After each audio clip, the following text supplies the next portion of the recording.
Senhores telespectadores da UniTV e TV o Fluminense, muito boa tarde. Nesse momento, damos início ao programa Grupo Mônaco de Cultura e Saúde, que vai ao ar, ao vivo, todas as terças-feiras, às 15 horas.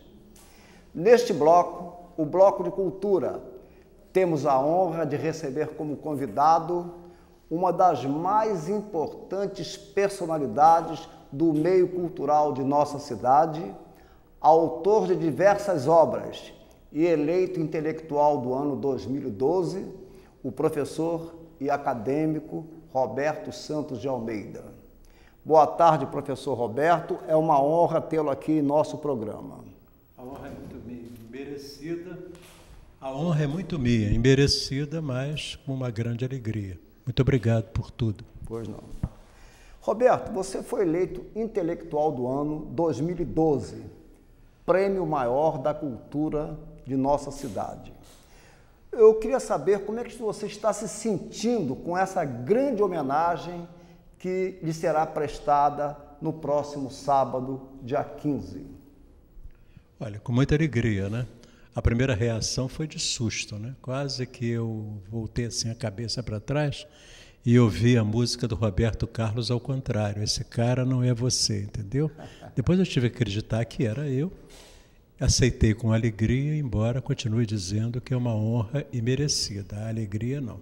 Muito obrigado outra vez. Realmente toda a cidade reconhece que você é uma das personalidades mais atuantes no nosso meio, uma figura que incentiva a tudo e a todos, e a razão de receber essa homenagem realmente mereceu aplausos de todos. É realmente uma unanimidade aqui em nossa Niterói. Roberto, fale-nos sobre instituições literárias, academias, a que pertence, e também gostaria de saber dos patronos dessas respectivas academias. Eu pertenço à academia, primeiro foi a Academia Fluminense de Letras, onde eu ocupo a cadeira patronímica do Padre Júlio Maria. Depois foi a Academia Niteroiense de Letras, onde eu tenho a honra de ocupar a cadeira cujo patrono é Oliveira Viano, né? E na minha academia, falo minha porque eu presido atualmente, esse minha aí entre aspas, Academia Brasileira de Literatura, eu tenho a subida, a honra de ocupar a cadeira de Malbataan. De modo que são patronos maravilhosos, né? Muito acima do que eu mereço, o que me faz outra vez muito feliz. Parabéns pelos seus patronos. O Malbataan marcou na literatura com aquela obra O Homem que Calculava, que foi uma das obras que mais vendi em toda a minha carreira, que já vai aí meio século. Quanto a Oliveira Viana, também um dos 3 grandes sociólogos fluminenses, porque além do Oliveira Viana, tivemos o Euclides da Cunha e Alberto Torres de Itaburaí. Oliveira Viana, com as suas obras Raça e Assimilação, Populações Meridionais do Brasil, Instituições Políticas Brasileiras e tantas outras, marcaram na vida dessa figura ilustre da nossa literatura. Parabéns. Sem dúvida, muito obrigado. Roberto, todos nós sabemos que você é profundo conhecedor da vida e obra do poeta português Fernando Pessoa. Eu queria saber como é que surgiu esse seu grande interesse por esse poeta. Bom, antes de ser conhecedor, um viciado, né? Que está um dos últimos livros dele, né? E o viciado compra logo porque tem tudo, ou procura ter tudo sobre ele. Bom, essa paixão começou, na verdade, há muito tempo, né? Eu era menino, colega seu, no velho Colégio Pinho Leite, e atravessava a lancha e lia no jornal uma crônica de Antônio Maria, em que ele dizia um verso de Fernando Pessoa. Em tudo quanto olhei, fiquei em parte. Fiquei impressionado com esse verso. Como é possível olhar uma coisa e ficar em parte, ficar partido? Isso mexeu tanto com a minha cabeça que eu fui para uma livraria que havia ali na antiga Rua da Praia, de um certo cavaleiro chamado Silvestre Mônaco, E como eu era colega do filho dele, não sei se você conhece o Carlos Mônaco, foi com o Carlos Mônaco que eu perguntei, quem foi esse cara, olha só, que escreveu Eu Profundo e os Outros Eus? Aí você disse, é o Fernando Pessoa, e você tem o livro dele? Eu digo, tem. E assim eu adquiri o primeiro exemplar da minha biblioteca de e sobre Pessoa, que hoje já chega a casa de mais de 400 de livros. O primeiro foi comprado com você. Foi aí que começou a paixão. Que orgulho! Fernando Pessoa realmente é um nome na história da literatura portuguesa e como negociei as obras de Fernando Pessoa. Fernando Pessoa realmente é uma marca na literatura portuguesa. Parabéns por ter Fernando Pessoa como um dos seus autores prediletos. Você, Roberto, também é chamado de Fernando de Avis. Por que Fernando de Avis? Vamos continuar quase no mesmo mote, né? Fernando é por causa de Fernando Pessoa. Avis é por causa da terra do meu avô, muito querido, em Portugal, no Alentejo. Aí eu compus um nome, Fernando de Avis, tentando ser, olha só a pretensão, um heterônimo, e baseado numa bobagem, sabe? Eu achava que, como Fernando de Avis, as pessoas não iam me reconhecer, porque eu era o professor Roberto, já era da universidade, já era do Gay-Lussac, e eu não tinha muita liberdade para falar de coisas difíceis, como, por exemplo, o homossexualismo, eutanásia, né? E alguns temas assim de forte discussão e que, às vezes, exigem uma opinião sua, você tem que se engajar naquilo que você diz. E eu, então, né? Um tanto ingênuo, disse, bom, escrevo com o nome de Fernando de Avis, e então consigo desaparecer. Bom, doce engano, né? Isso logo virou um segredo de polichinelo, daqui a pouco todo mundo sabia que era eu, e eu descobri que o disfarce deixou de ser disfarce para virar uma outra face. Foi o que aconteceu. É verdade. Fale-nos um pouco, Roberto, a respeito de sua seção Livros no jornal O Fluminense, que são publicadas todas as terças-feiras e todos nós acompanhamos essa sua coluna. São dignas de aplauso de todos que atuam no movimento cultural, não só aqui de Niterói, como também de outros municípios e estados. Há quantos anos realiza esse belo trabalho? Bom, não sei se é um belo trabalho, mas é há mais de 25 anos. E tudo começou pela mesma explicação de sempre, né? A paixão obsessiva pelos livros, né? Porque, na verdade, eu nem sei se eu sou de fato um escritor. Tenho certeza de que sou um leitor obsessivo, compulsivo, o que me levou a escrever sobre livros em um Fluminense e com a aprovação do meu querido mestre, grande amigo, Dr. Alberto Francisco Torres. Foi lá que eu comecei, faz mais de 25 anos. E de saída eu tive um problema, porque as pessoas falavam ali no Jornal Fluminense muito dos autores de Niterói. E eu passei a falar dos autores também do Brasil, de grandes editores, dos autores de Niterói. A princípio eu fui criticado, mas depois as pessoas entenderam que fazendo isso eu estava valorizando também o autor de Niterói, como faço até hoje. Raros são os colegas meus que editam livros e que não foram analisados em minha coluna, dando maior ênfase ao mercado editorial de nossa cidade. Eu tenho contato com praticamente todos os escritores e acadêmicos da nossa cidade, da cidade de Niterói. E todos se referem à sua coluna no Fluminense assim de uma maneira maravilhosa. São realmente dignas de aplausos o trabalho que você vem realizando há 25 anos. 25. Parabéns por esse belo trabalho. Nada agradecer, eu faço isso por prazer. Professor Roberto, este ano de 2012 marcou o centenário de nascimento do saudoso Alberto Francisco Torres. Foi um grande incentivador que tive em minha carreira. Diversas instituições se manifestaram, relembrando essa grande personalidade que muito contribuiu para com o nosso Estado. Fale-nos a respeito da importância de Dr. Alberto Torres em sua carreira e também na história de nossa cidade. Bom, na minha carreira, bastante semelhante ao que aconteceu com você, ele foi um grande incentivador, né? Ele me convidou para escrever em O Fluminense, ele me deu sábias lições. Tenho muita saudade de umas quintas-feiras à tarde que eu ia lá ao escritório dele no Fluminense para conversar e aprender coisas com ele. Em suma, aprendi muito com ele, né?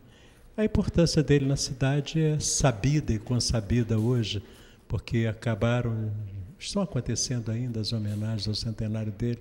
Eu mesmo, modestamente, na revista de O Flu Revista do Fluminense, eu escrevi uma coluna, antes de começarem as homenagens ao centenário dele, chamado Sem Alberto, onde eu homenageava o centenário dele e a figura magnânima, importantíssima. Bom, esse homem não tem um nome à toa na Praia de Caraí, né? É uma figura importantíssima para todos nós. Sim. Foi uma inteligência primorosa, luminar, além de ser uma figura humana ímpar. Não há funcionário do Jornal Fluminense que não se refira a ele como uma pessoa que dava atenção a todos. Se o funcionário ficava doente, ele ia à casa de cada um, ele se preocupava com cada um. Era uma figura de um caráter excepcional. Sem dúvida alguma. Você acabou de citar a principal via de Caraí, né, que dá o seu nome. E lembro também que dá nome a uma escola municipal, Alberto Francisco ao hospital também. E um hospital também. Então são justas, merecidas todas essas homenagens, porque realmente foi uma personalidade que muito marcou e muito incentivou a carreira de tantas e tantas pessoas. Gostaria também, Roberto, que você nos falasse sobre alguma das suas obras publicadas. Olha, eu comecei publicando, como todo bom professor, né, livro didático, né? Eu escrevi uma biologia molecular, que foi editada pela Diálogo, cuja editora era Aníbal Bragança. Exatamente. Que eu tenho a honra de saber que é ele quem vai me saudar no próximo sábado, né? Depois eu publiquei outros livros também, todos didáticos, ligados à minha formação profissional de biólogo. Depois eu comecei a enveredar pelo caminho das crônicas e editei um livro chamado Você Já Teve um Amor Atravessado. E depois, um tanto na cola deste imortal poeta brasileiro, né, que é o nosso querido Tiago, né, que fez os Estatutos do Homem, né? Eu fiz os Estatutos do Sexo. Publiquei isso. Depois parei de publicar porque eu me dediquei a falar mal dos outros, a falar bem dos outros. Estou brincando, a falar do livro dos outros. Então, as pessoas me perguntam, por que você não edita? Eu digo, porque eu tenho que comentar o que os outros editam, não dá tempo, né? Uma brincadeira, mas uma realidade também é um só tempo. O Tiago, que você acabou de se referir, é o Tiago de Mello? O Tiago, óbvio, o nosso grande poeta amazonense, lá de Barreirinha, no Amazonas. Faz escuro, Tiago de Mello é uma figura fantástica, né? Grande amigo de Pablo Neruda, né? Um poeta maior, né? Aquele poeta ali que nas margens do Rio Amazonas escreveu essa coisa linda que vale a pena ouvir e guardar para sempre, que diz assim: não posso dormir porque vivo e convivo com crianças que eu sei dormem com fome. Isso é terrível, né? Isso é terrível, mas isso é Brasil, né? Beleza. Além de Fernando Pessoa, Roberto, quais outros escritores que você poderia nos destacar? Olha, um monte de gente, mas assim, com um acento preferencial, para não tomar o tempo dos nossos espectadores, eu falaria, claro, de Jorge Luiz Borges, que é uma grande paixão na minha vida, de Carlos Drummond de Andrade, que eu leio e releio sempre que posso e sempre que não posso, né? E um sem número de outros autores, sendo que, por exemplo, em Niterói, eu gosto muito de ler e leio ainda até hoje Luiz Antônio Pimentel e Alaor Eduardo Cizinho, meu querido, velho amigo, tenho muita saudade dele. Todos nós ler temos. Pimentel e ler Alaor era para mim aprender sempre alguma coisa e ficar, ou tentar ficar um pouquinho mais inteligente. Aprendi muito com eles. Ambos foram figuras que muito me marcaram. O Alaor Eduardo Cizinho deixou uma obra de grande importância que foi o Dicionário da Escravidão. Parece-me ser o único dicionário da escravidão publicado no nosso país. É verdade. Roberto, você é considerado um dos mais notáveis oradores aqui em nossa cidade. Seus discursos empolgam. Comentário geral. O que você poderia nos falar a respeito dessas admirações de todos pela essa sua arte oratória? Olha, eu não tenho nada a ver com isso, sabe? Essa arte oratória, quem me deu foi aquele cavalheiro que está lá em cima, né? Como diz o velho fado, foi Deus. E eu descobri isso falando naturalmente na escola. Um dia, no Colégio Plínio Leite, eu ganhei um concurso de oratória, quando era aluno do ensino médio, e então o nosso querido arcebispo de Niterói, Dom Antônio de Almeida Moraes Júnior, olha só o peso, hein? Considerado o maior orador sacro do Brasil. Quando acabei de ganhar o concurso, para sorte minha, ele estava no júri, me chama, eu não o conhecia, eu era menino, tinha 17 anos na época. Ele virou e disse assim: meu filho, parabéns, nunca pare de falar. Eu não sei se ele estava num mau momento, mas eu segui o conselho dele rápido, sabe? E comecei a falar, né?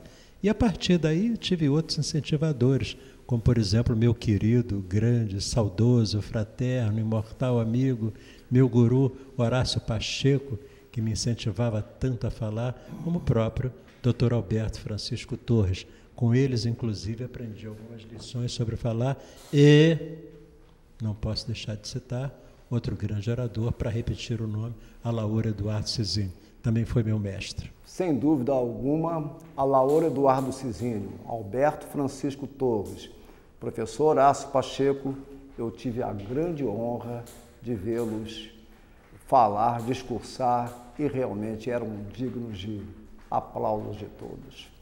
Infelizmente, o Dom Antônio Almeida Moraes Júnior não o vi, mas sei da sua famosa... Considerado ele era membro também da Academia Fluminense de Letras. Ele é considerado o maior orador sacro do Brasil. Para a gente não fazer injustiça, vou falar o nome de alguém que está vivo aí, que eu gosto muito dele, que é um grande orador, meu querido desembargador, Dr. Jorge Loretti. Sim, sem dúvida alguma. Jorge Loretti realmente é um orador extraordinário. Fantástico. E de uma memória invejável. Invejável. Eu procuro ser a muita distância, assim, né? Guardadas as devidas bobagens de pretensões, eu sou um remoto discípulo dele, sabe? Tem medo, às vezes, de ser medo como plagiador. Às vezes posso ser preso até como plagiador dele. Roberto, em sua posse na Academia Niteroense de Letras, que foi no dia 30 de setembro de 1999, cadeira número 31, assim você se pronunciou a respeito de seu antecessor, Ângelo Longo.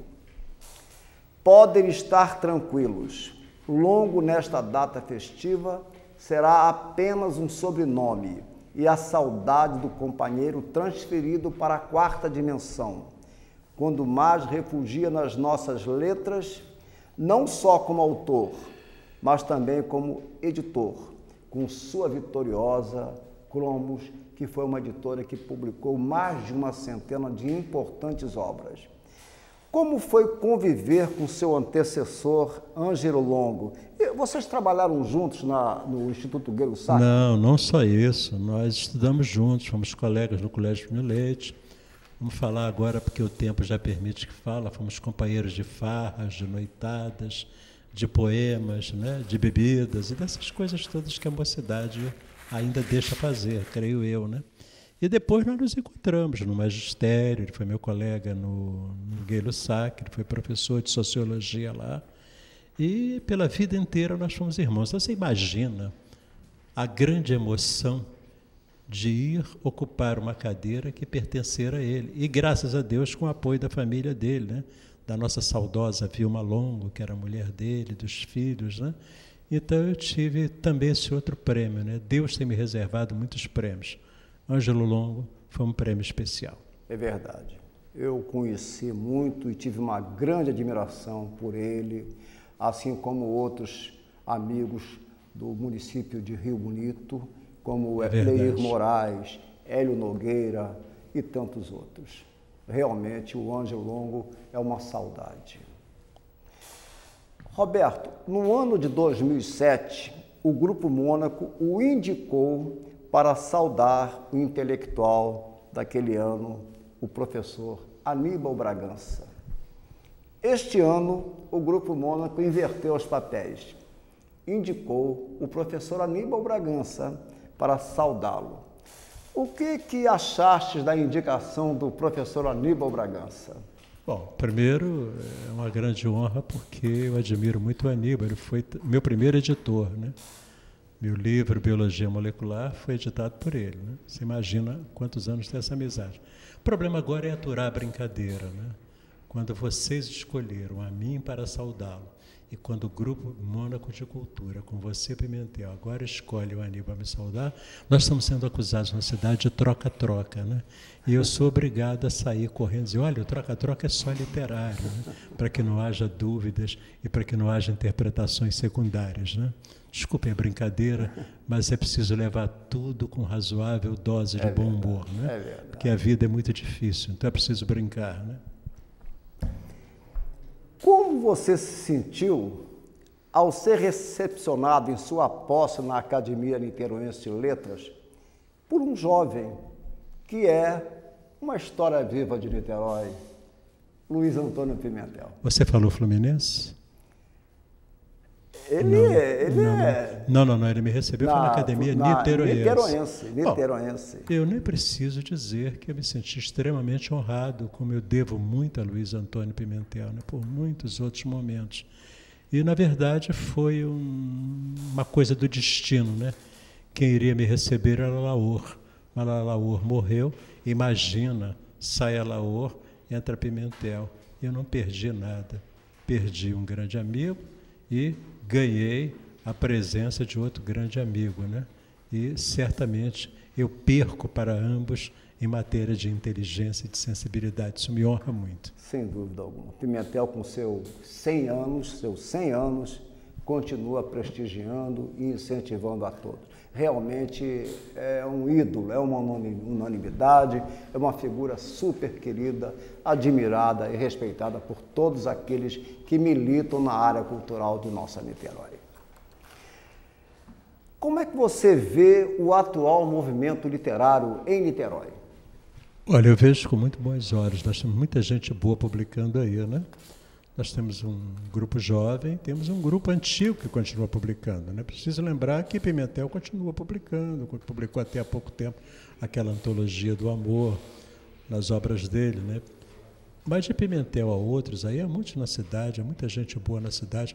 Eu não posso esquecer do grupo Primitivo, de outro grande amigo profundamente inteligente, a quem eu devo tanto, que é Sávio Soares de Souza, uma presença importantíssima na cidade, e tantos outros. E entre gente jovem aí, tem muita gente jovem boa, não é, Mônaco? É verdade. Tem Roberto Kalmaier Mertens, tem tanta gente jovem escrevendo aí, que a gente fica com a certeza de que vai tudo muito bem, né? É rico de valores, né? De valores, está ficando cada vez melhor, né? Nesse último sábado tivemos o lançamento de uma obra do Renato Augusto, também uma figura assim importante, bons trabalhos, enfim, é muita Tem belos livros, importante. Esse agora que saiu agora, Haja Ainda Partículas de Sol. Só o título já é poesia pura, como o próprio Renato o né? Pessoalmente. Realmente Niterói está de parabéns por tantas figuras, tantas personalidades ilustres que vivem aqui no nosso meio. Você nasceu no Rio de Janeiro, cursou primário num grupo escolar Cônego Azevedo, em Manaus, no Amazonas. Como é que você chegou a Niterói? Bom, é uma longa história, né? Minha mãe é amazonense, meu pai é português. Aí, quando chegou aí uma certa época, papai resolveu desfazer de todos os negócios lá e, como era comerciante, veio tentar a vida no Rio. Foi assim que eu parei no Rio de Janeiro. Depois fui primeiro para Realengo, depois fui para São Gonçalo e finalmente fui despejado para Niterói, né? Que me aceitou, né? Então foi assim, essas coisas da vida de gente humilde, como nós éramos, a correr daqui para ali, tentando sobreviver, né? Nesse Brasil, por vezes, tão difícil e tão cruel para os menos favorecidos, como, aliás, ainda o é até hoje. Foi só isso. Você pode ter certeza que Niterói ficou mais rica com a sua presença aqui. Não sei, mas que Niterói agradece a Deus e a todos por você estar aqui entre nós. Não sei se isso tem muita verdade. Mas a verdade é que eu gosto muito da cidade, né? E ganhei até o título de cidadão niteroiense. Uma coisa que me orgulha muito, apesar de ser carioca, eu digo com muita satisfação que eu sou niteroiense. Recebeu o título de cidadão niteroiense? Já recebi o título. E tantas outras homenagens que você recebeu, né? São tantas que nem convém falar, sabe? Senão as pessoas pensam que a gente já é do outro mundo, né? Quando você começa a ser muito homenageado é porque você já atravessou a porta da sombra e foi para outro lugar. Aliás, tem muito medo disso. Eu, quando começo a ser muito elogiado e homenageado, eu sempre procuro assim olhar em volta e ver se não tem nenhum caixão, né? Porque geralmente as pessoas só melhoram depois de mortas, né? O velho Machado de Assis dizia isso, né? Que a gente vai matando o tempo, mas o tempo nos enterra. E diz que a morte faz isso assim com perfeição, né? Então eu não gosto muito de falar disso, dá um certo medão, né? Às vezes começa a elogiar muito, eu digo, ou não sou eu, ou será que eu estou num caixão? Então não levo isso muito a sério, não. Roberto, suas considerações finais para os nossos telespectadores. Olha, em primeiro lugar, agradecer a você, ao Grupo Mônaco de Cultura, pelo título, pelas outras entidades culturais de Niterói que apoiaram, né?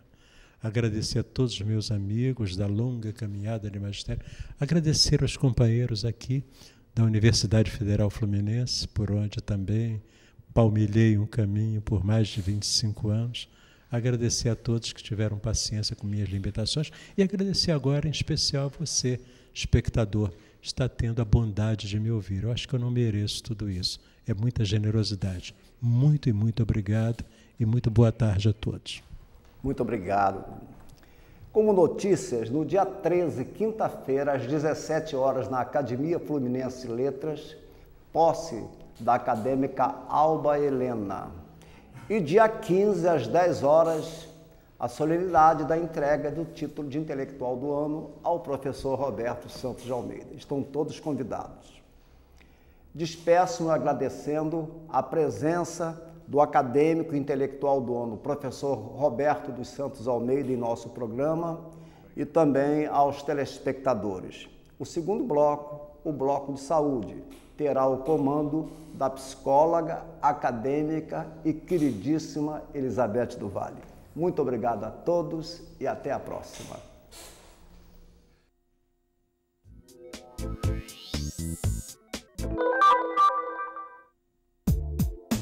A partir do segundo semestre, a UF disponibiliza o sistema de transporte que vai interligar os campi da universidade.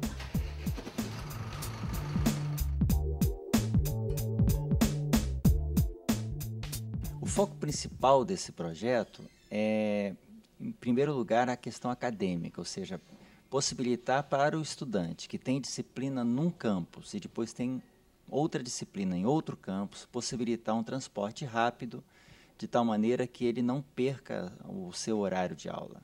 A outra razão, também importante, é a questão de segurança. Embora a universidade não possa resolver os problemas de segurança da cidade, mas, pelo menos no caso dos nossos estudantes, nós vamos possibilitar, especialmente no turno noturno, que ele tenha um fluxo seguro, um pouco mais seguro, né, entre a universidade e centro da cidade, por exemplo.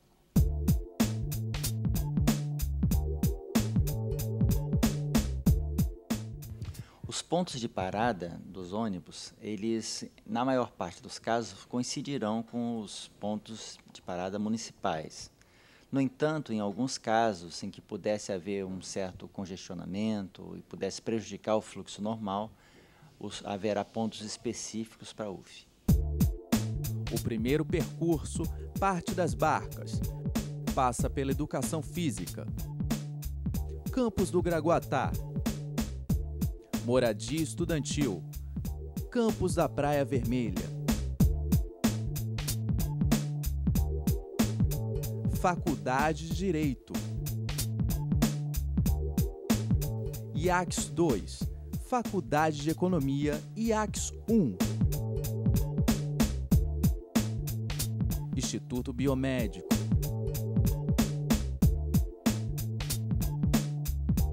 DCE.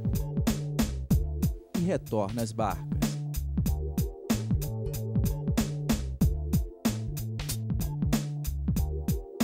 O segundo percurso parte do DCE, passa pelas Barcas.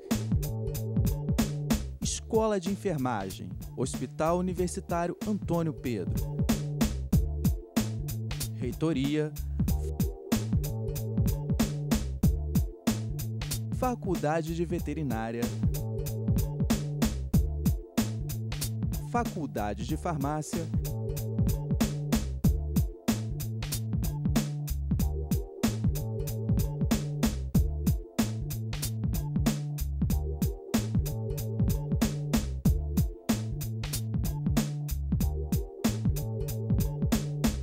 E retorna ao DCE. Esse sistema novo de transporte da UF eu devo utilizar sim, né, porque eu trabalho aqui no campus do Valonguinho, mas eu assim, tenho muitas atividades no campus do Gragoatá, principalmente. Né? Então esse sistema de transporte, pelo menos para mim, vai ser bastante útil, eu acredito para outras pessoas também. Né? Além de atender às exigências de segurança padrão, os coletivos estão adaptados aos portadores de necessidades especiais. Sim, eu acho muito bom. Eu sim vou utilizar. Eu acho que a maioria do pessoal da faculdade inteira, entre a mudança de campus um para o outro, eu acho que vai facilitar bastante. Assim como os estudantes, funcionários e docentes também poderão utilizar o comunitário da UF, desde que apresentem documento comprobatório de vínculo com a instituição.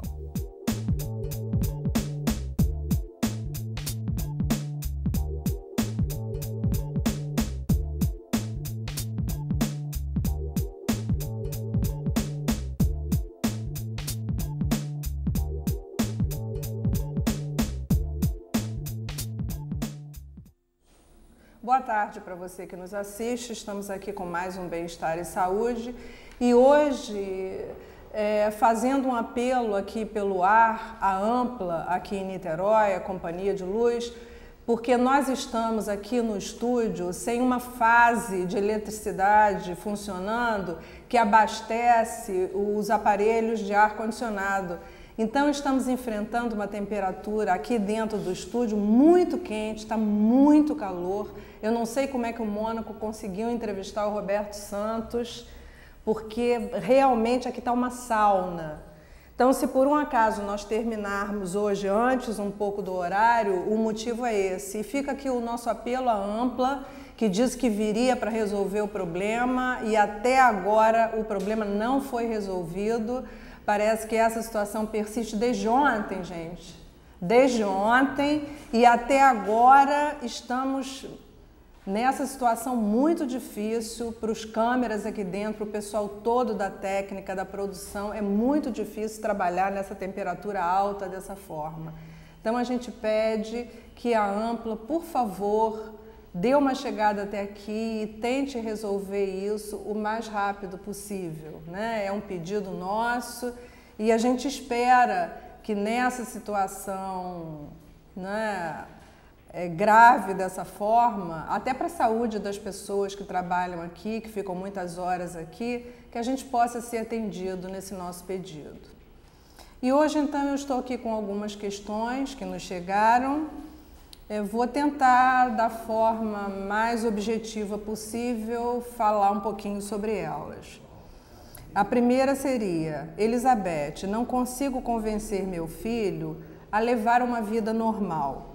Ele passa a maior parte do seu tempo na frente do computador e já começa a ter problemas de saúde. Se alimenta mal, não conversa, não se relaciona com pessoas, sem ser por intermédio das redes sociais.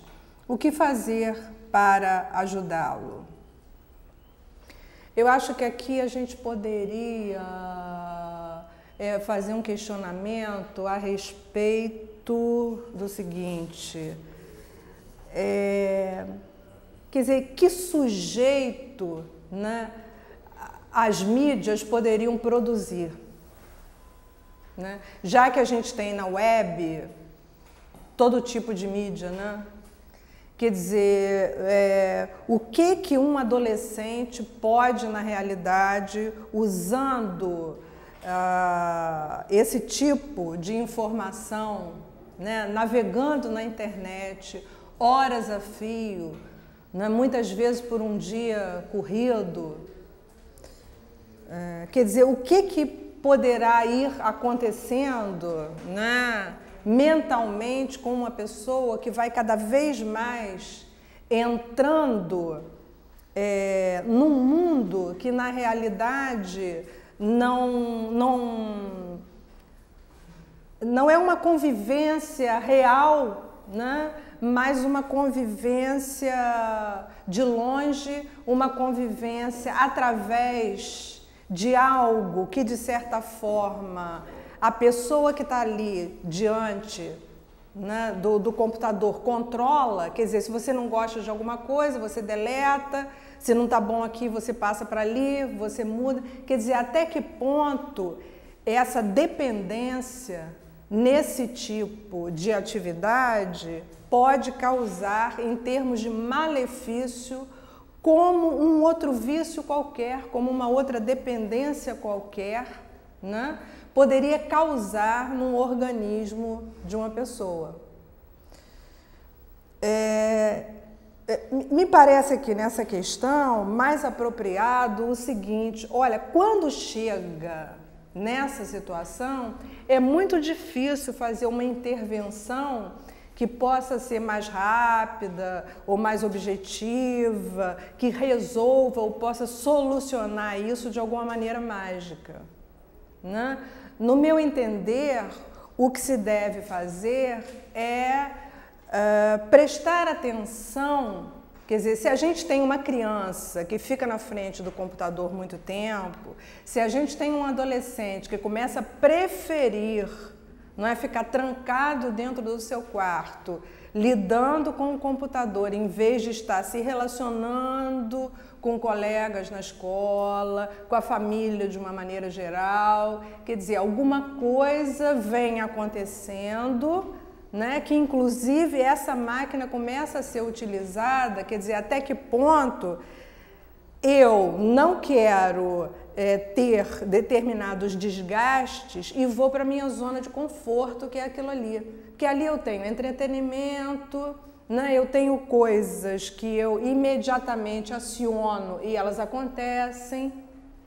Então, não há muito esforço despendido, não há muita energia despendida ali. Há muito mais prazer do que propriamente desprazer, o que faz com que a pessoa vá ficando cada vez mais sujeita àquele tipo de atividade.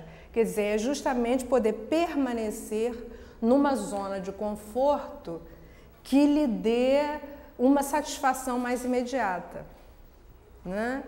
Então, eu diria que aí tem que poder haver diálogo mesmo, tem que poder conversar sobre isso, né? Até porque a gente sabe que existem casos de pessoas que chegam até, de certa forma, sofrerem organicamente de privações, como alimentação adequada nas horas certas.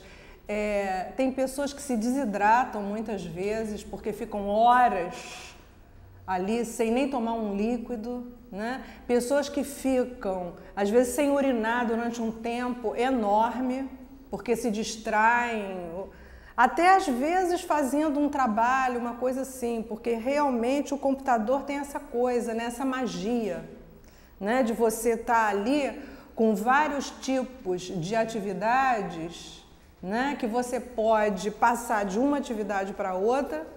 E se você estiver muito absorvido por aquilo, você, de certa forma, até esquece um pouco das suas necessidades básicas. Então, isso é muito grave, né? E isso pode acabar se tornando uma dependência como uma outra droga qualquer. Então, antes de chegar nessa situação, é preciso ser feito alguma coisa. Gente, eu vou pedir a vocês papel para me enxugar, porque eu estou suando muito aqui, está muito quente. Me arranja um pedacinho de papel, porque eu estou escorrendo.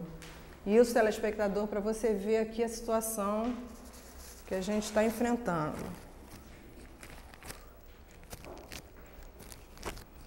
Eu estou molhada aqui, o rosto está ensopado. Isso é bom, niteroense, para você ver, né? Como é que a gente, como população, sofre, né, nas mãos, às vezes, de pessoas que eu acho que talvez não tenham com a população a consideração que a população merece. Né? É triste, mas é uma realidade. Vocês estão vendo aí que é uma realidade. Bom, um segundo questionamento seria: gostaria de saber como preparar minha filha para a primeira menstruação. Não sei como começar a conversar sobre esse assunto. Isso começa a me deixar extremamente tensa e preocupada. Bom, apesar da gente, na atualidade, participar de cenas habitualmente, inclusive nas televisões, e de uma maneira geral, né, a sexualidade hoje é muito divulgada, enfim, os apelos da mídia são muito grandes, né? A indústria do sexo é muito poderosa, mas apesar disso tudo, ainda existem muitas pessoas que têm dificuldade justamente de saber como abordar essa situação com seus filhos.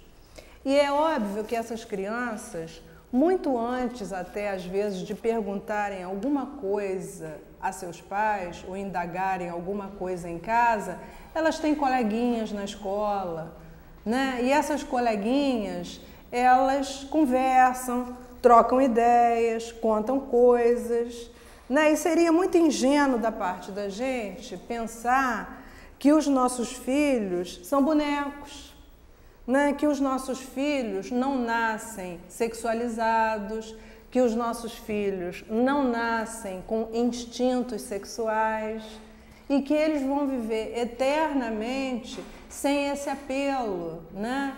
E não vão precisar lidar com esses impulsos desde a infância. E o que eu quero colocar aqui, que é muito importante, é de que como a criança, ela, desde o momento que nasce, o seu organismo começa a funcionar, né, liberando hormônios, liberando uma série de substâncias para que esse organismo gradativamente vá se desenvolvendo e possa chegar justamente à puberdade, né, à adolescência, à juventude, depois à idade mais madura, é justamente em função de todas essas substâncias hormonais que o organismo produz. E em função disso, não é, as crianças também vão ter um comportamento voltado para dar conta desse desenvolvimento. E psicologicamente falando, né, sob a influência da cultura que nós vivemos, todo um apelo em volta, né, e um condicionamento de padrões fixos de conduta vão também interferindo na vida dessa criança e desse adolescente, né? Então, é um engano muito grande os pais pensarem que vão preservar essa criança, né, desse entendimento a respeito da sexualidade, e que essa criança só vai poder ter noção disso a partir do momento que, entre aspas, for liberada de alguma forma para essa situação, socialmente falando, a gente diria, né? Mas o que acontece não é isso. A criança é muito curiosa, ela desde cedo tem impulsos, sim, principalmente impulsos de curiosidade, né? O menininho e a menininha vão se sentir muito curiosos a respeito do porquê que a genitália da menina é de uma maneira, porquê que a genitália do menino é de outra maneira, porquê que o menino tem um pintinho e a menina não tem, né? E não há nada demais na gente responder principalmente as questões que a criança coloca para a mãe e para o pai, né? E também não há nada demais que essa mãe e esse pai, né, vivam de certa forma com essa criança, deixando que ela vá gradativamente participando e perguntando e sendo respondida a respeito das suas curiosidades. Né? Não há nada demais numa criança perguntar o que é menstruação. Né? E para que a mãe responda, fica muito mais fácil mostrar para essa criança, muitas vezes, no real: olha, filhinha, você perguntou o que é menstruação, mamãe vai te mostrar. Aproveita uma fase sua em que você esteja menstruada e leve essa criança com você quando você for fazer a sua troca ali do absorvente que você utiliza, e deixa a sua criança ver você fazer a troca desse absorvente. Ela não vai ficar chocada, ela não vai ficar assustada, nada disso vai acontecer. Isso é uma coisa fisiológica, uma coisa natural em toda mulher. E a criança, ela vai se acostumando desde pequenininha. E mamãe tem um sanguinho que é preciso usar uma coisinha ali para aquele sanguinho não sujar a calcinha da mamãe, não sujar o vestido da mamãe e tal. E assim a criança vai aprendendo devagar. Pode ser menino também, não tem problema nenhum do menino participar disso. Eu vejo pelos meus netos, vejo pelas minhas filhas. Minhas filhas foram criadas assim. Eu criei minhas filhas sem esse tabu do esconde tudo. Não, por que não pode participar disso? Pode sim, não tem o menor problema. Vejo meus netos, meu neto hoje com 13 anos de idade, né? Ele conversa com a gente, ele conta sobre a namoradinha, ele conta que gosta de uma, mas que aquele gosta não quer nada com ele, e ele então vai ter que dar o jeito dele para gostar de outra, né?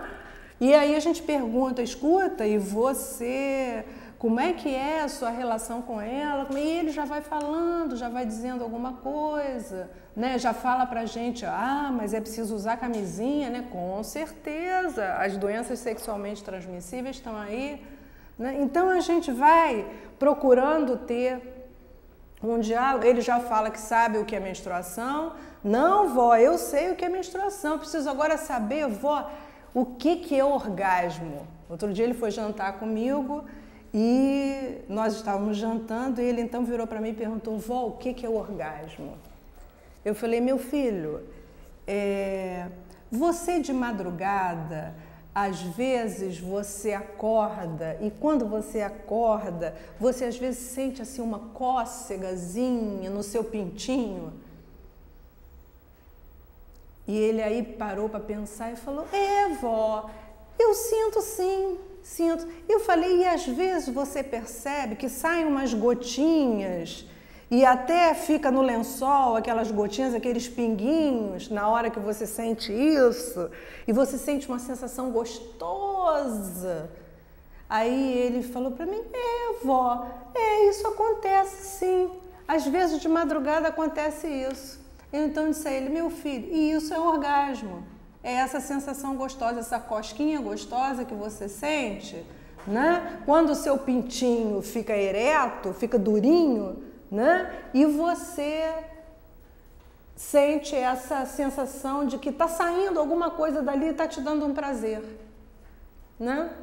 Assim como as crianças nessa idade começam a utilizar muito a masturbação também para ter esse alto prazer e para se conhecer melhor e conhecer o seu corpo melhor. Quer dizer, o menino tem mais liberdade para isso, de uma certa maneira. E a menina tem um pouco menos de liberdade, porque ainda eu acho que é muito tutelada nesse aspecto, no sentido do não se falar, não vamos falar nisso, não vamos tocar nisso, né? O que é uma grande bobagem, porque isso não significa que não falar nisso, nem tocar nesse assunto, vá fazer de alguém uma pessoa diferente das outras. Né? Até porque os impulsos instintivos, eles são muito determinantes. E quando chega a um determinado nível de produção de hormônio, a coisa acontece naturalmente. Ninguém vai poder segurar isso.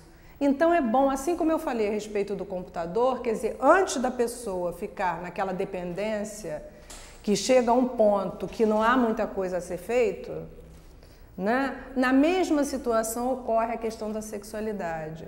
Quando a gente deixa a criança entrar na adolescência sem ter preparado a criança para isso, depois não adianta ficar reclamando que acontece, que isso, que aquilo outro, porque às vezes já não dá tempo de fazer muita coisa que poderia ser feita anteriormente para ajudar o desenvolvimento natural, para auxiliar, apoiar e fazer até com que a sua criança confie em você, né? E traga as questões dela para você. Porque se ela não aprender com você que é mãe, com você que é pai, provavelmente ela vai aprender com outras pessoas e de uma forma, muitas vezes, completamente distorcida. Então é importante que a gente possa auxiliar, apoiar, ouvir principalmente as nossas crianças e poder respondê-las adequadamente de acordo com o que elas perguntam. Né? Quando uma criança pergunta sobre sexualidade, ela não está querendo que você fale sobre as suas intimidades sexuais. Eu acho que a confusão vai muito por aí. As pessoas confundem falar sobre sexualidade sobre contar suas intimidades. Né? Quer dizer, a criança ela não está solicitando, nem um adolescente, que você chegue para ela e vá contar suas intimidades sexuais. Mas ela precisa que você passe para ela um pouco da sua experiência sobre sexualidade. É uma coisa muito diferente. É outra coisa. E se você não tem essa experiência, ou se você não tem esse conhecimento, leia um pouco mais. Procure bibliografia a respeito disso, né? Converse com quem pode te ajudar e de alguma forma esclarecer um pouco mais para você, para que você possa fazer isso também com a sua criança, com o seu adolescente, enfim, com aquela pessoa que puder, né, que te solicitar alguma coisa e você puder dar um apoio até pelo fato de conhecer um pouquinho melhor. Bom, uma terceira questão seria: tenho 38 anos, sou formada em Direito, sou bem-sucedida profissionalmente, mas meu casamento acabou quando meu marido começou a me culpar por tudo o que não dava certo com nossa filha. Não aguentei a pressão psicológica de ser sempre a culpada. Hoje faço terapia, mas confesso que ainda me sinto fragilizada quando penso que o pai da minha filha age como se eu fosse responsável por todas as atitudes dela. Ou seja, tudo que ele não gosta que ela faça, a culpada sou eu. Eu acho que isso também é um padrão de conduta, né? E uma herança cultural, né? Que já vem sendo, quer dizer, de certa forma, viabilizada através dos tempos, em que a mãe, né, é sempre aquela que tem que ficar o tempo todo ali no controle dos filhos. né?